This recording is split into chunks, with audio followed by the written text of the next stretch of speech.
This is on a bucket list for a lot of sports fans to want to do. Be out at Vegas for the first round of the tournament games. You were there. Mm-hmm. You got into the story about how you get into Vegas early in the morning or whatever. You're able to make your bets the night before for the Michigan State game because it was going to start at 9 o'clock, but you're driving from L.A.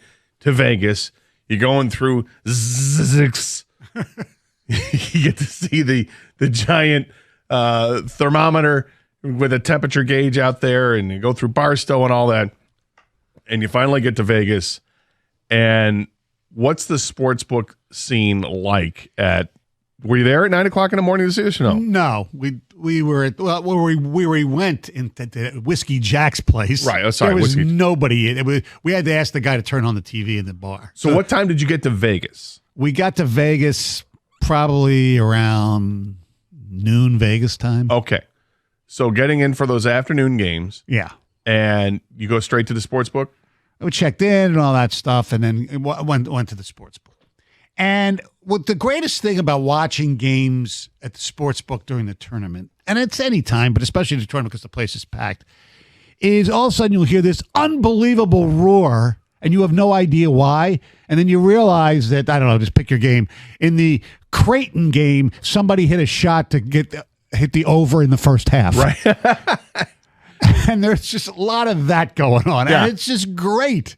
There are, you call them bad beats or whatever, garbage time in those games, especially for over-unders, are unbelievable. And the peaks and valleys of the roars, like the Oakland, NC State game on Saturday had so many ups and downs. And, people were going nuts both ways. And, I was lucky enough, ran into some people from, the area here who were out there, said hello and were watching some of the games. And the state game on Saturday, obviously, started off so good. And we'll get into Tom Izzo later. But yeah, it is something.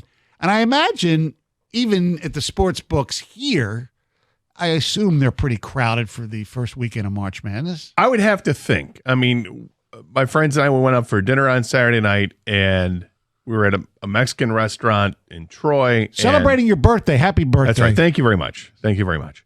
And yes, I did don a sombrero at the end of the evening when they sang happy birthday to me and brought out the birthday churros, and it was delicious. And the sombrero was an interesting look. I'm down for it. I don't have a problem with the sombrero.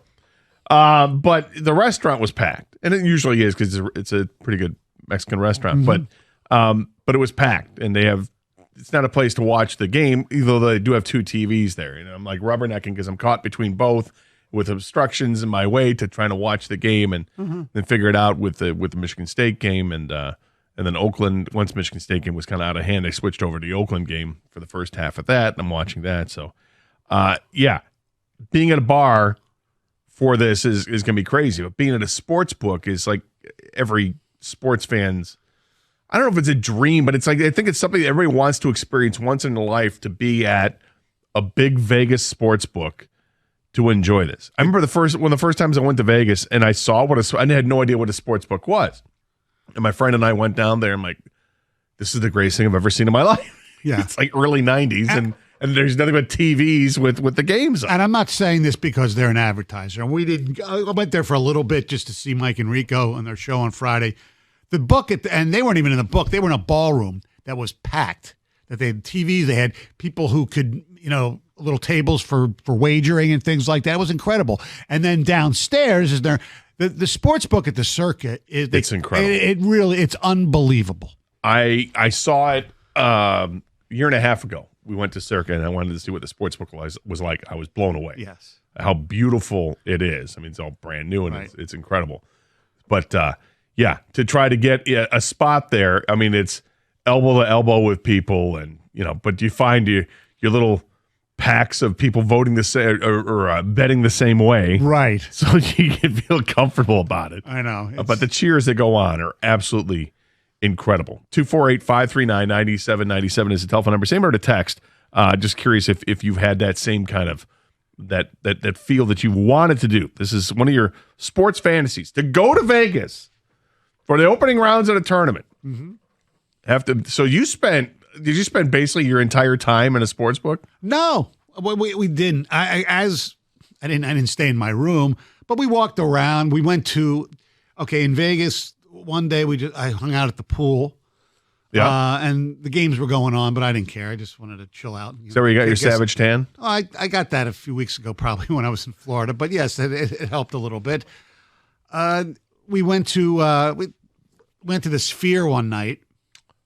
Dying to see the Sphere. Well, there was not a concert. They're like, U2's been playing there, and I think Fish is playing there. I think the Eagles announced that they're going to do some shows there. And so cause people said, is Bruce playing the Sphere? I said, nah, it's because he doesn't do a lot of big production. But they have this move.